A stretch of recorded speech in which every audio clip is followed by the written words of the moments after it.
Welcome to shops of blessing. దేవుని కృపలో భద్రపరచబడి నూతన దినములో ప్రవేశించాం. ఈనాటి దేవుని వాగ్దానం. మనుష్యులు లక్ష్యపెట్టు వాటిని యెహోవా లక్ష్యపెట్టడు. The Lord doesn't look at the things people look at. మొదటి సమూయేలు గ్రంథం 16వ అధ్యాయం 7వ వచనం. Praise God. ఈ నూతన దినములో దేవుడు మీ కొరకు సిద్ధపరిచిన ప్రతి దీవెన ఆకాశపు వాకిళ్ళు విప్పి మీ మీద కృమ్మరించునుగాక. మరి ఒక నూతన దినాన్ని ఆరంభిస్తున్న నేపథ్యములో ప్రేమ కలిగిన వాగ్దానము ద్వారా దేవుడు మనల్ని దర్శిస్తూ ఉన్నాడు. మన తలంపులు, మన ఆశలు, మన కోరికలు, మన ఇష్టాలు అన్నీ కూడా లోక సంబంధమైనవి. సాధారణంగా మనము చూసినవి ఇష్టపడతాం, మనము చూసి నమ్ముతాం. చూసిన తర్వాత ఒక అభిప్రాయాన్ని ఏర్పాటు చేసుకుంటాం. మనకు ఎదురైన వారు మన తోటి వారిని మంచివారు అని, గొప్పవారు అని అలా మనము చూసి అభిప్రాయపడతాం.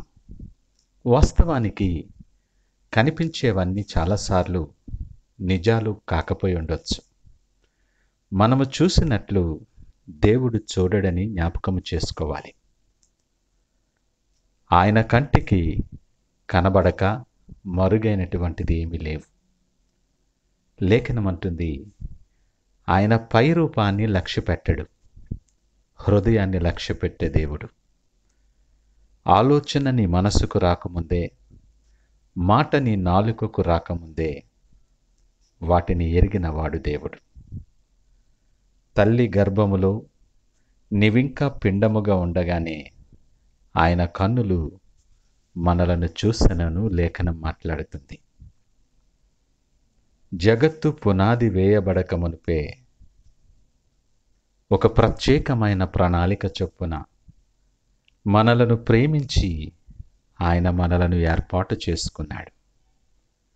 ఈ దినము నీవేమై ఉన్నావో అది ఆయన కృప మాత్రమే. ఉన్న స్థితిని బట్టి నువ్వు అతిశయపడద్దు. ఇరుకులు, ఇబ్బందులు ఉన్నాయని కృంగిపోయి దేవునికి దూరస్తుడిగా జరిగిపోవద్దు. లేఖనమంటుంది, మోసపోకుడి, దేవుడు వెక్కిరింపబడడు.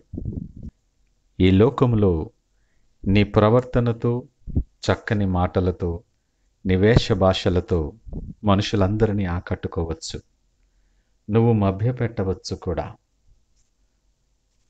కానీ దేవుని ఎదుట అంత స్పష్టంగా కనబడుతుంది. నీ హృదయం ఎలాంటిదో ఎరిగి, నీ ఆలోచనలు ఎలాంటివో ఎరిగిన దేవుడు ఆయన. ఆయన యొద్ద దాచిపెట్టడానికి మన దగ్గర ఏమి ఉండదు. ఈ మాటలు వింటున్న ప్రియ దేవుని జనాంగమా, ఈ నూతన దినం నా జీవితాల్లో మరి ఒక నూతన అవకాశం. ఆయన కృప చొప్పున ప్రేమ కొలది మన ఆయుష్యలు పొడిగించి మనకిచ్చిన ఒక అద్భుతమైన అవకాశం. వేషధారణ కలిగి భక్తిలో ఉన్నట్లు జీవిస్తూ నటిస్తూ నిన్ను నీవు మభ్యపెట్టుకోకు.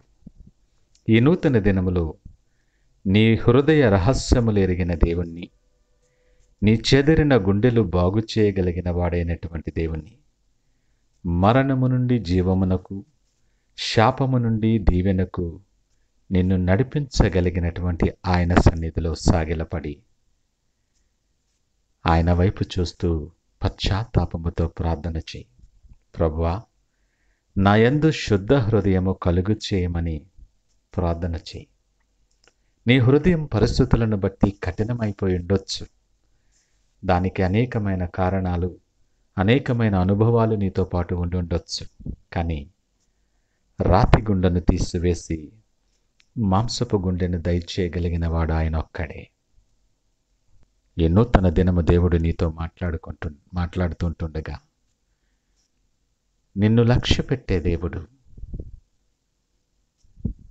నిన్ను ప్రేమిస్తున్నటువంటి దేవుడు, నువ్వు తప్పిపోవాలని ఆశపడే దేవుడు కాదు. నీవు కావాలని దేవుడు నీతో మాట్లాడుతున్నాడు. నీ హృదయాన్ని సిద్ధపరచుకొని ఆయన సిద్ధపరిచిన ఆశీర్వాదకరమైన మార్గాలలో నడవటానికి ప్రార్థన పూర్వకముగా దినాన్ని ఆరంభిద్దామా? ప్రార్థించుకుందాం. పరిశుద్ధుడు, ప్రేమ నమ్మకమైన మా యేసయ్య, స్తోత్రాలు, వందనాలు. అనేక పరిస్థితులను బట్టి మేము జీవిస్తూ ఉన్నప్పటికీ నీకు దూరముగా ఉన్నాం. మా అనుభవాలు, మా వేషధారణ, మమ్మలను మేమే మభ్యపెట్టుకునే మా ప్రవర్తన నీ నుండి దూరపరుస్తుంది. నీ ఆశీర్వాదాలకు దూరం అయిపోయాం. మనుషులు లక్ష్యపెట్టువాని నువ్వు లక్ష్యపెట్టవని, పై రూపాన్ని కాదు నీవు హృదయాలు లక్ష్యపెట్టేవాడవని సూటిగా మాట్లాడారు. ఈ నూతన దినములో నీ సన్నిధిలో సాగిలపడుతున్నాం. మా హృదయ ద్వారాలు నీ కొరకు తెరిచి పట్టుకున్నాం. మా జీవితంలో మీరు అడుగుపెట్టి మీరు ఉద్దేశించిన ప్రతి కార్యము మీకు మహిమకరముగా మా జీవితాలు ఆశీర్వాదకరముగా జరిగించి మీరే మహిమ, ఘనత, ప్రభావాలు పొందమని యేసు నామమున అడిగి వేడుకొనుచున్నాము తండ్రి. ఆమేన్. God bless you.